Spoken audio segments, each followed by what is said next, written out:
நண்பர்களே, நம்ம ஒரு வீடியோவில் பார்த்தோம் தான பத்திரத்தை வந்து ரத்து செய்யலான்னு.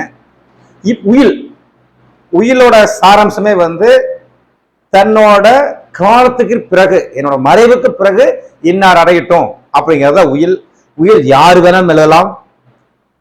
உயிர் கட்டுப்பாடு கிடையாது, அதுல என்ன வேணாலும் எழுதலாம். அதே மாதிரி அது இங்கதான் பதிவு செய்யணும், இங்கதான் பதிவு செய்யக்கூடாது கிடையாது. அது எந்த ஒரு அலுவலகத்திலும் பதிவு செய்யலாம், பதிவு செய்யாமையும் விடலாம். ஆனா பதிவு செய்யாத உயிரை வந்து நடைமுறைப்படுத்த சில சட்ட சிக்கல் இருக்கு. ஆனா பதிவு செய்யாமையும் உயிர் இருக்கலாம், தவறில்லை. ஒரு நண்பருக்கு சந்தேகம் கேட்டிருந்தாரு, அதுக்காக இந்த வீடியோ. நம்ம உயிரை பத்தி பழைய வீடியோல என்ன கேட்டிருந்தாரு அப்படின்னா, எங்க அப்பா அம்மா 2 பேர் சேர்ந்து உயிர் எழுதி வச்சிட்டாங்க. இப்ப அப்பா காலம் ஆயிட்டாரு, அம்மா மட்டும் தான் இருக்கிறாங்க. 2 பேர் சேர்ந்து 2 சொத்தை பத்தி சேர்த்து எழுதி வச்சுக்கிறாங்க. இப்ப அப்பா காலம் ஆயிட்டாங்க, அம்மா மட்டும் தான் இருக்கிறாங்க. அம்மா போய் ரத்து செய்ய போனா ரத்து செய்ய முடியுமா எனக்கு, என்ன பண்ணணும் அப்படின்னு கேட்கறாங்க. உயிரை பொறுத்த வரைக்கும் அவங்களோட வாழ்நாள்ல எழுதி வச்சவங்க யாரா இருந்தாலும், தனிநபரா இருக்கும் பட்சத்தில் அவங்க உயிர் எழுதி வைக்கிறாங்க அப்படின்னா எத்தனை முறை வேண்டுமானாலும் அதை ரத்து செய்யலாம். அல்லது ரத்து செய்யாம அந்த சொத்தை வேற யாராவது விற்கலாம், அல்லது ரத்து செய்யாம அது யாருக்காவது தான பத்திரம் எழுதி கொடுக்கலாம், என்ன வேணா செய்யலாம். அந்த உயிர் ரத்து பண்ணாலும் பண்ணாட்டியும் கடைசியா ஏதோ உயிர் எழுதினாங்களோ, அல்லது கடைசியா என்ன விற்பனை செய்தார்களோ, அல்லது கடைசியா தான பத்திரம் எழுதினாலும் அது செல்லுபடியாகும். எது கடைசியோ அது செல்லுபடியாகும். ரத்து செஞ்சாலும் சரி, செய்யாட்டியும் சரி. அதே சமயம் 2 பேர் சேர்ந்து எழுதி வச்சா, 2 பேரும் சேர்ந்து கணவன் மனைவியோ அல்லது நண்பர்களோ அண்ணன் தம்பி 2 பேர் சேர்ந்து ஒரு உயிர் எழுதி வைக்கும் பட்சத்துல 2 பேர் கலந்தாலோசனை முடிவு எழுதி வைக்கிறாங்க.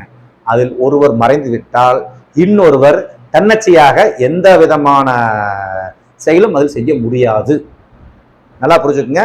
அப்பா அம்மா 2 பேர், அவர் கேட்ட கேள்விக்கு அப்பா அம்மா 2 பேர், 2 பேருக்கும் சேர்ந்து ஒரு சொத்தை எழுதி வச்சிடறாங்க. இந்த மாதிரி என்னோட காலத்துக்கு என் மனைவி காலத்துக்கு 2 பேர் காலத்துக்கு பிறகு இந்த பயணம் சேரட்டும் அப்படின்னு. அப்பா காலம் ஆயிடுறாங்க, அம்மா மட்டும் இருக்கிறாங்க. அம்மா வந்து அந்த பையனுக்கு தான் சொத்து வச்சாச்சு, அந்த பையன் கவனிக்க மாட்டேங்கிறான், இன்னொரு மகன் கவனிக்கிறான், இல்லை இன்னொரு புள்ள கவனிக்கிறா, இல்லை அவன் நம்ம வேண்டாம் நம்ம சொத்தை கொஞ்சம் வித்தரலாம் அப்படின்னா இதெல்லாம் எதுவும் செய்ய முடியாது. என்ன காரணம் அப்படின்னா 2 பேர் சேர்ந்து எழுதி வச்சுக்கிறாங்க, 2 பேர் சேர்ந்து கருத்தொத்துமித்து ஒரு முடிவு எடுத்துக்கிறாங்க. அதை ஒருத்தர் மட்டும் தனிச்சையாக மீற முடியாது. உயிரில் இது ஒண்ணு மட்டும் சிக்கல் இருக்கு.